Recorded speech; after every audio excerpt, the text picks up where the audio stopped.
Bagong araw, bagong aralin sa Araling Panlipunan.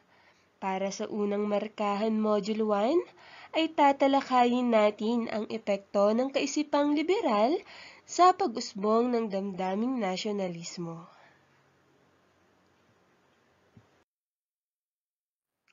Naranasan mo na bang magtiis, magtimpi at masaktan?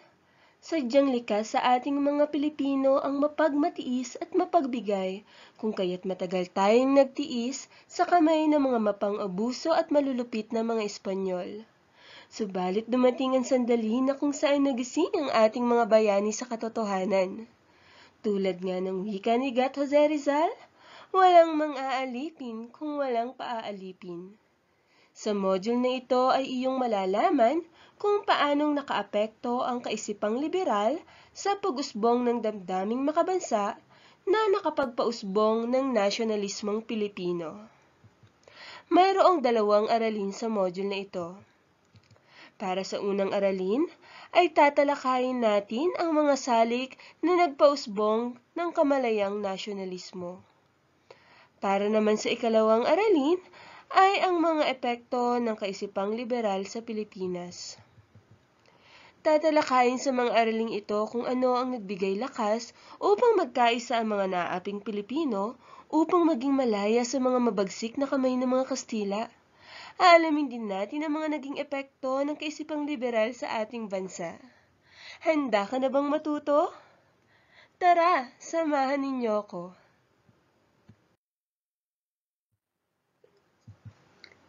Simulan natin ang ating talakayan sa Aralin 1, ang pag-usbong ng kamalayang nasyonalismo. Pero teka, ano nga ba ang ibig sabihin ng nasyonalismo? Ang damdaming nasyonalismo ay ang pagkakaroon ng isang adhikain para sa inang bayan na mapabuti ito.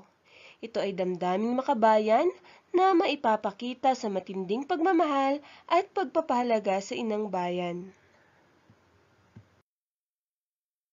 Ngayong nalaman na natin ang kahulugan ng nasyonalismo, alamin naman natin ang mga salik na nakapagpausbong ng damdaming nasyonalismo ng mga Pilipino.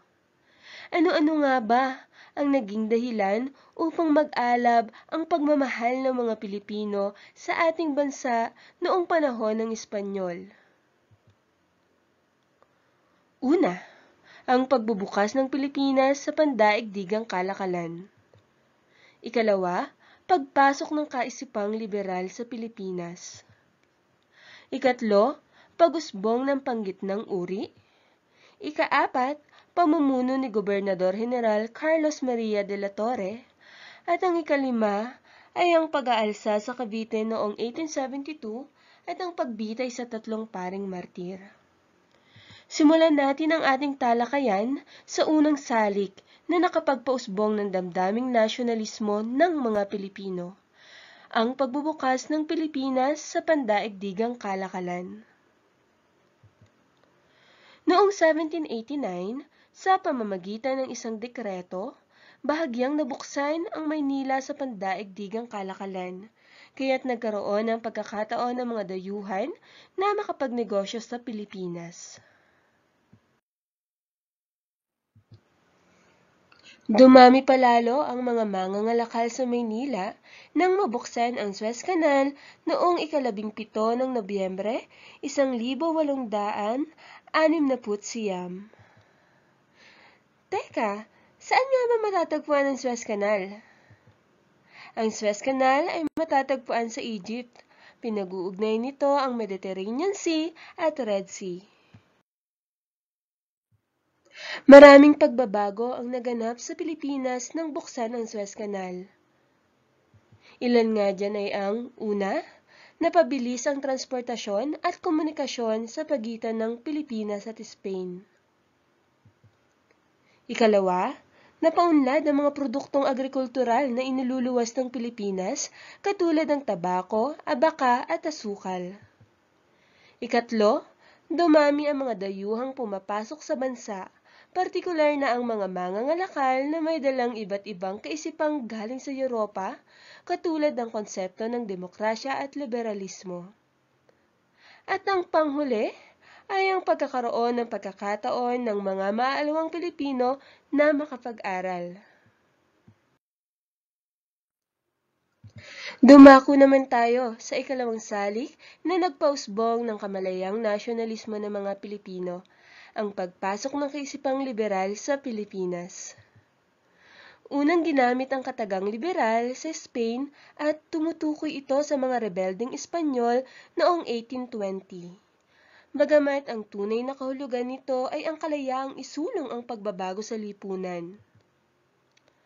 Ang kaisipang liberal ay nakarating sa ating bansa nang buksan ang Pilipinas sa pandaigdigang pangangalakal noong 1834 hanggang 1873. Malaki ang naiambag ng pagbubukas ng Suez Canal sa paglaganap ng liberalismo. Dahil sa naging mabilis ang pagdating ng mga kalakal at naging maunlad ang pamumuhay ng ibang magsasaka at mangangalakal. Marami sa kanilang mga anak ang nakapag-aral sa Maynila o sa Espanya. Ganoon din ang pagdating ng mga dayuhan sa bansa at may naiiwang mga bagong ideya na siyang nagbigay daan upang lumaganap ang impluwensyang La Ilustrasyon, Enlightenment o pagkamulat. Namulat ang mga Pilipino sa tunay na kalagayan ng mga malayang bansa. Nakita nila at naranasan kung paanong mamuhay sa isang malayang kapaligiran. Napaghambing nila ang pamamahala ng mga Espanyol sa ibang bansa sa Europa. Napag-alaman nila na may karapatan silang dapat ipaglaban at hindi sila dapat maging alipin ng mga dayuhan sa sariling lupa.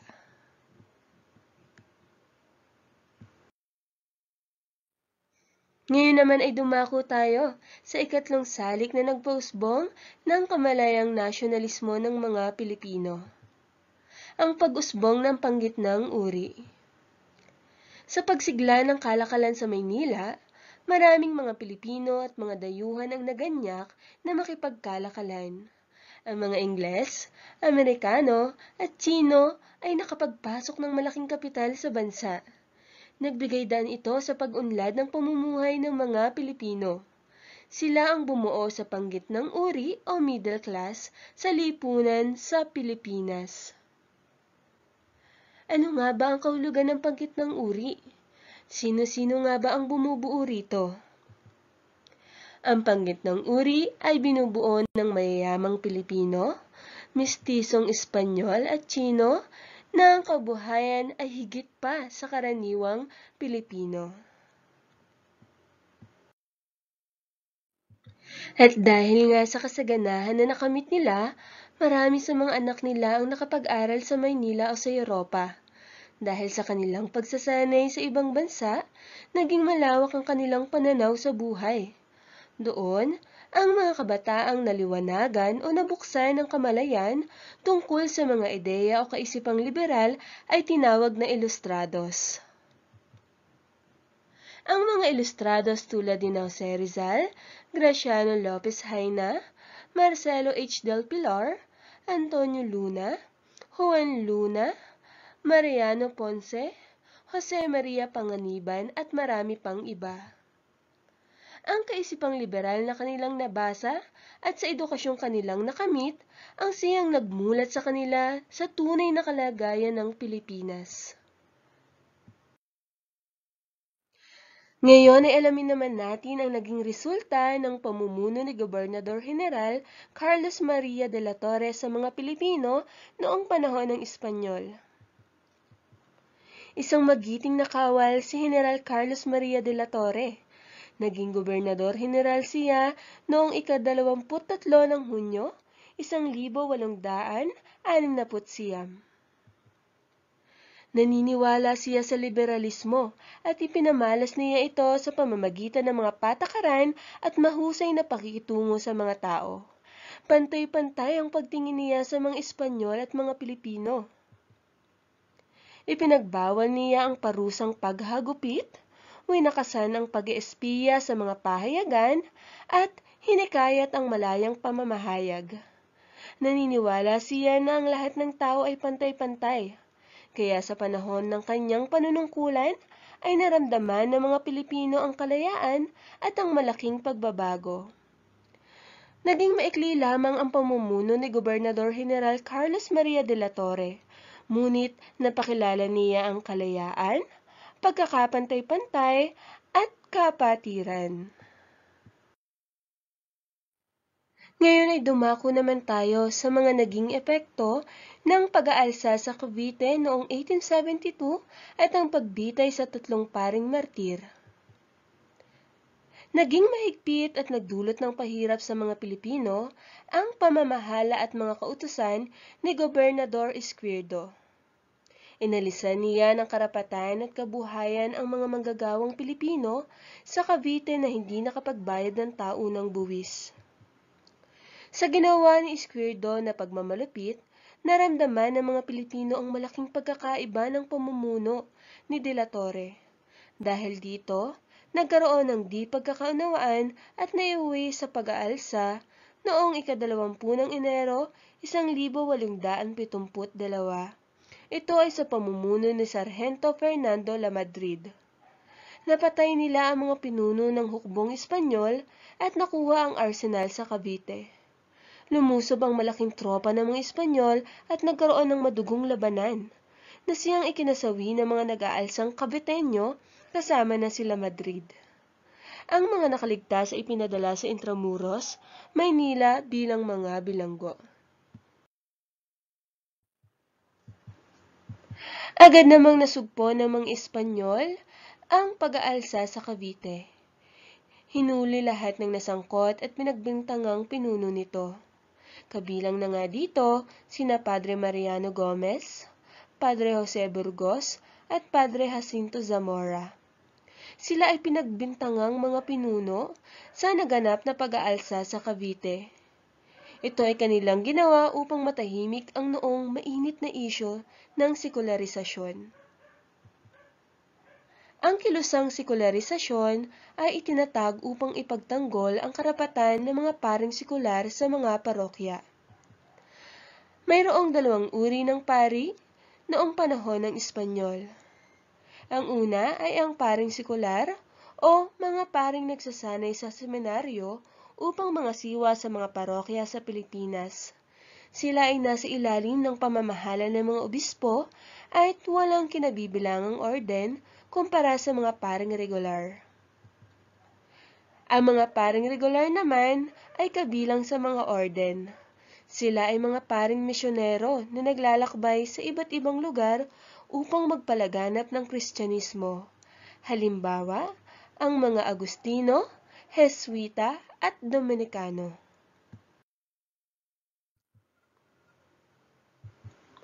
Pinamumunuan ni Padre Pedro Pelaez ang kilusang sekularisasyon. At noong ika-3 ng Hunyo, 1863 ay binawian ng buhay si Padre Pelaez. Ang pumalit sa kanya sa pamumuno ay si Padre Jose Burgos na kilala bilang pinakamagaling na mag-aaral ni Padre Pelaez. Kasama sina Padre Mariano Gomez at Padre Jacinto Zamora o mas kilala sa tawag na Gumburza.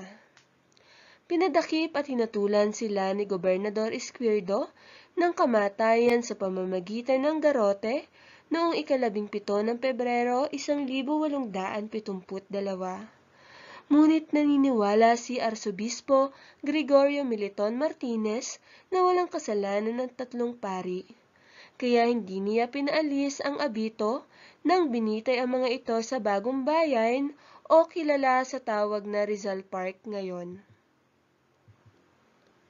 Nagalit ang mga Pilipino sapagkat hindi totoo ang bintang sa tatlong paring martir at dahil dito, ganap na napukaw ang kanilang damdaming nasyonalismo.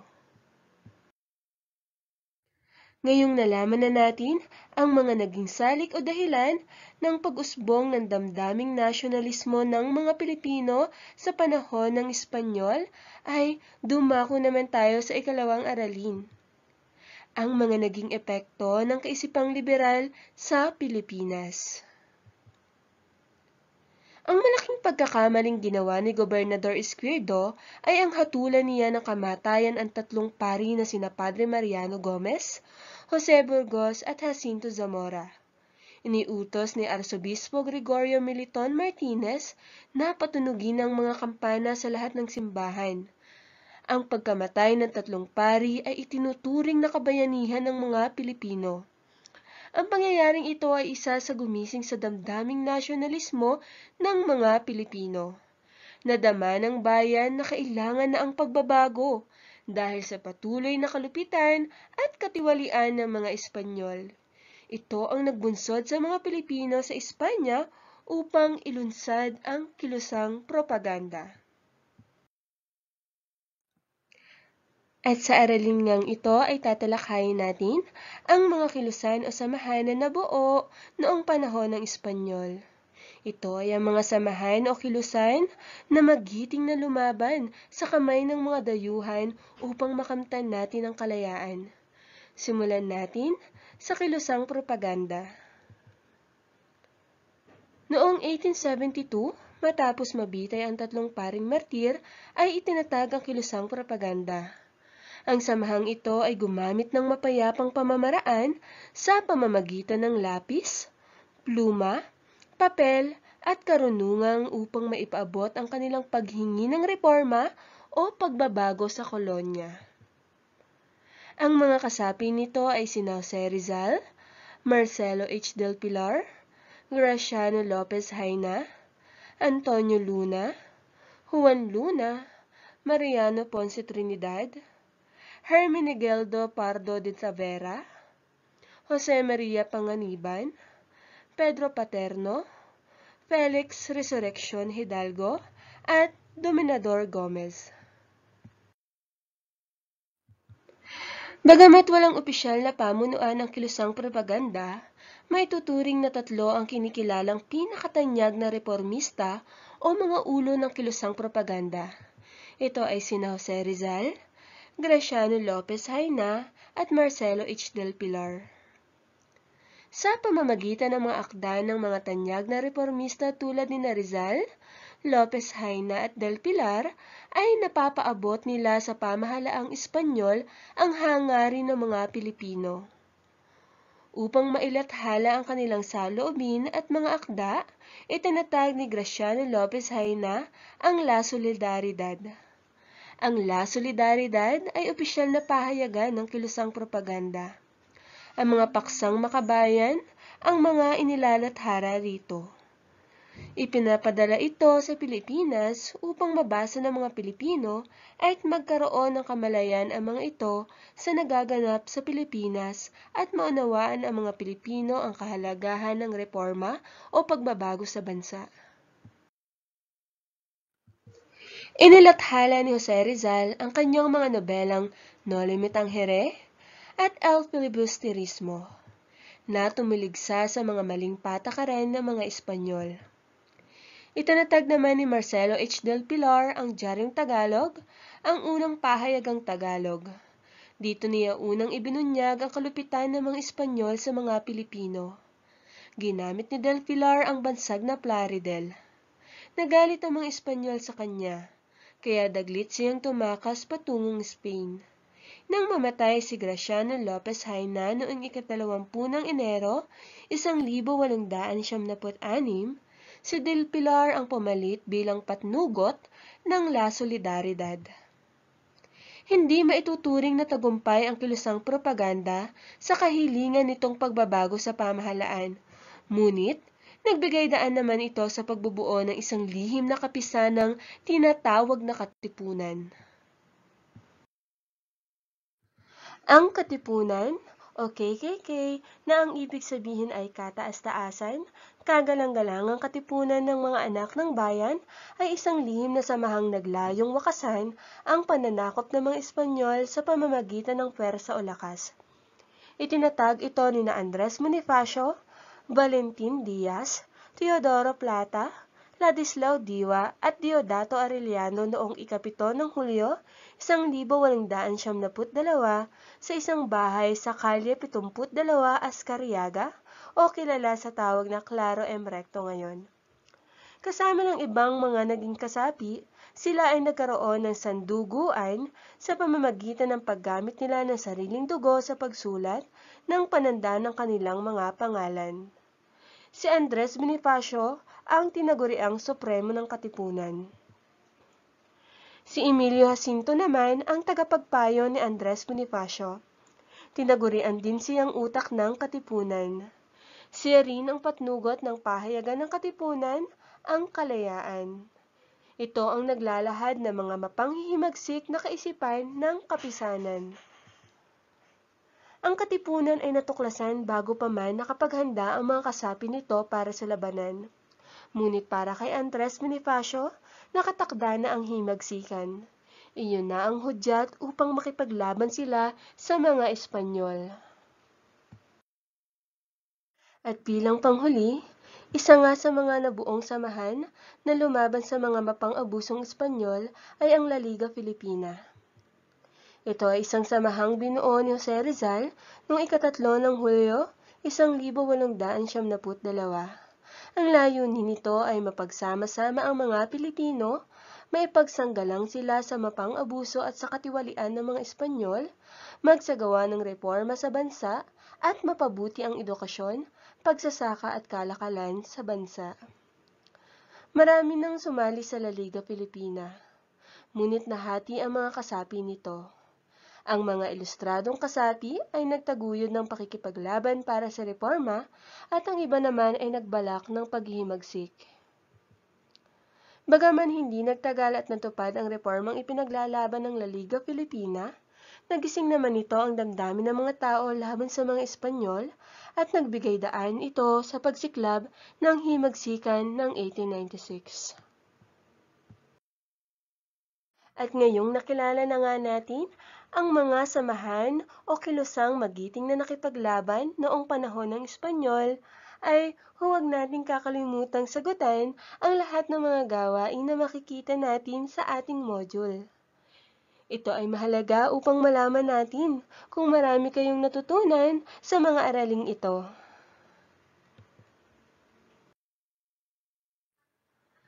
Sana ay marami kayong natutunan sa ating aralin ngayong araw. Hanggang sa muling pagtuklas ng kasaysayan. Paalam!